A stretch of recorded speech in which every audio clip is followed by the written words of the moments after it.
Hello there, world of tankers. Welcome to the channel. I'm your host, Droodles Blitz, and in today's video, we are going to be playing in World of Tanks Blitz Reforged.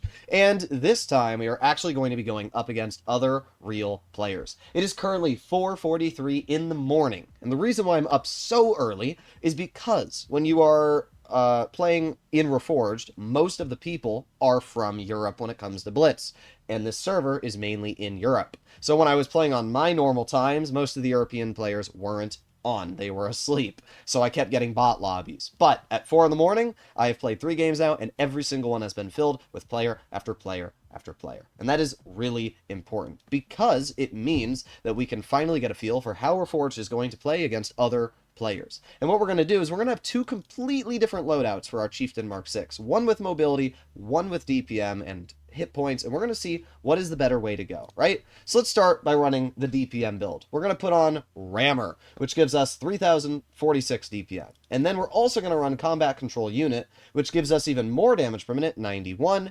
And we're going to pair that with running extra HP, so we have 2,400. We want to run Defense System. We have Gear Oil, which gives us a higher top speed, better reverse speed. Obviously, we're going to do Refined Gun. And then, the most important option is the Commander, which gives us an additional 6% DPM, and for every third shot, an extra 10% damage. So our Chieftain has, what, 3,046 DPM, but that's without adding in the Commander, so that's another 150. So we have 3,200 DPM with Duncan, base, and then every third shot we pen is another 10% damage. So basically that means we have 3% more DPM if you divide that by every shot.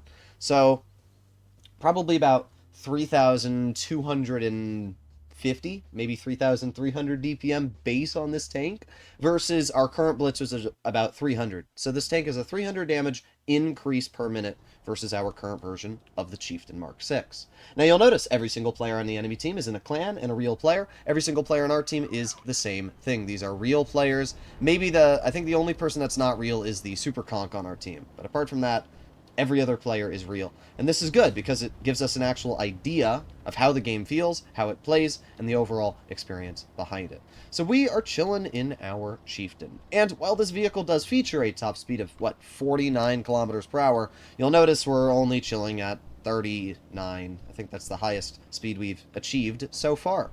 But improved control does give us much better traverse speed, which is a rather interesting buff. Now we are going to move all the way over to hopefully this E6 and try and get some damage into him. We've reached 40 kilometers per hour, but again, we're not really going past 40. Ow, M60 ends up shooting me. A little bit cringe, but obviously nothing I can do about that. Alright, let's keep moving up here. I mean, obviously it doesn't matter if we have good stats or not in Reforged, because stats don't really matter. Alright, well, we got the 57 heavy, can't spot the M60, can't do anything about the grill. So what I'm hoping at this point is maybe we can find the E6. I just realized I am not running the proper loadout I normally would like to. Okay, well, we get a shell into the Badger, but the Badger does hit me in return as well. I wonder if we can out-reload the Badger due to the fact we are running, so much extra DPM on this loadout. Let's see if we can poke this player here. We can load in high explosive. There you go. 550 damage into that E6, and this is obviously where that crazy level of extra DPM is just insane. I mean, look at that. Super high damage into that M60. That was a 590 damage high explosive. Aiming it on the rear, another 458. Now we do have the Badger in front of us, which is a big threat of Roni. So, I'm not really sure what to do about the Badger. I mean, okay, I guess he just hits that. Alright, you're just built different, I guess. There you go, nice 400 damage shell into that player. But we have the Leopard over here, which is a big problem. And what I'm hoping is that maybe we can track the Badger and get to the rear. Yes. How did that work out for you? Not very well. Not very well. Get a nice 528 high explosive into his tank. The Leopard's being bled out, so we don't have to worry about the Leopard right now. So we can continue farming out the Badger. There you go. Another nice 522. Yeah, guess what, bro? You played aggressive, and you're going to learn your lesson. Bye-bye. Back to the garage. That leaves us with only a few tanks left. We have the 57 heavy over here, which we're going to aim in on the rear of the turret. I can't reliably pen with high explosive. Probably because I'm running rammer instead of calibrated shells. But if we get the side of the 57 heavy turret, that we also can't reliably pen with high explosive, I guess. Alright, well, I don't trust this at all, but you know what? Why not? There you go. 577 HE into the back of that 57 heavy turret. That's a little bit crazy. Let's aim it on the... we'll just fire standard. And all that's left at this point is the enemy M60 in the spawn. So this game was pretty good. We did 5,000 damage. And as I said, these are real players. That was obviously a real player in the Badger. And same for the enemy E6 and the Leopard 1 and everything else that went on here.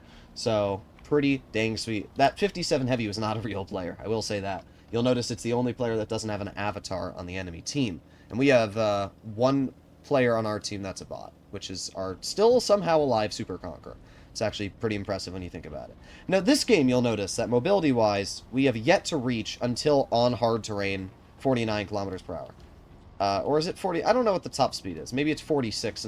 It's 46, and I think it's 49 with the speed consumable. But the point being, we have yet to reach a crazy level of mobility in this tank, where we're going to run a mobility loadout after this. Also, I might as well repair my modules. But yeah, we're going to run a mobility build after this, and we're going to see how much faster the tank feels in acceleration and overall handling and everything like that. But first, we got to find this stupid M60.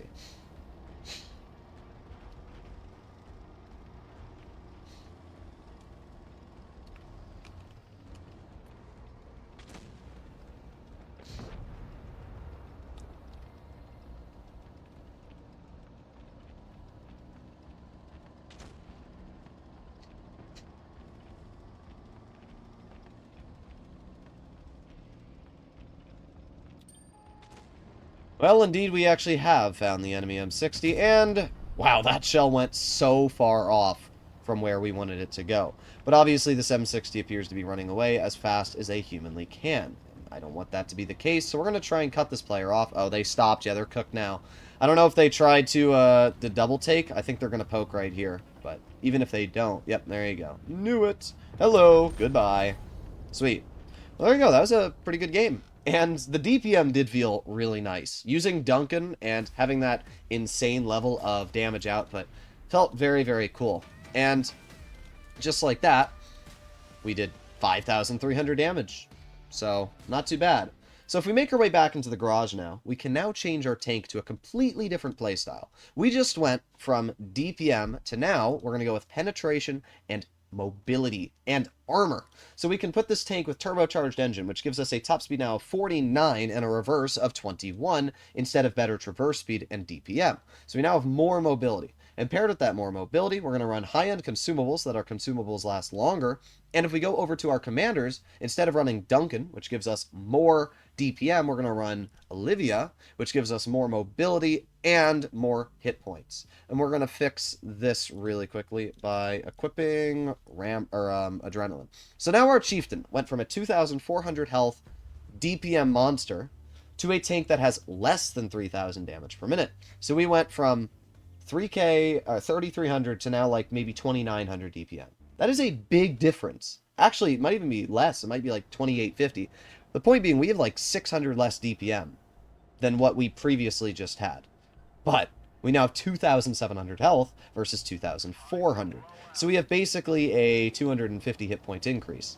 And not only that, but we are much faster. Instead of chilling at like 30 kilometers per hour on most terrain, once we get on this flat terrain here, we should be going closer to 40, maybe 45. Look at our speed right now, 42, 44, 45, 46, 47, 48. Look at how much faster our tank feels right now. We are going at the same level of speed and acceleration as that Caro in front of us. And yet we are in a heavy tank.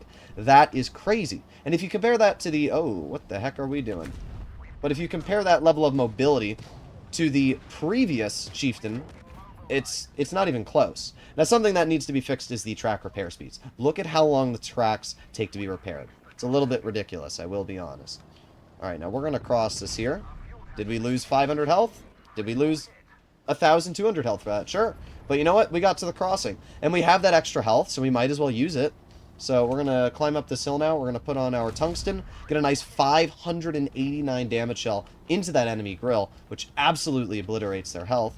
Now we have the Rhino right here, and we're not able to HE pen the Rhino, but we are able to get a nice shell into that player. We now have the 907 who's helping me, And the grill is obviously over-aggressing, which we get an easy high explosive clear into using our tungsten, guaranteeing that shot. We still have 900 health left, which is pretty impressive, judging that we are obviously using this really aggressive build. And look at that reverse speed. That is insane. That reverse speed feels so nice on this tank.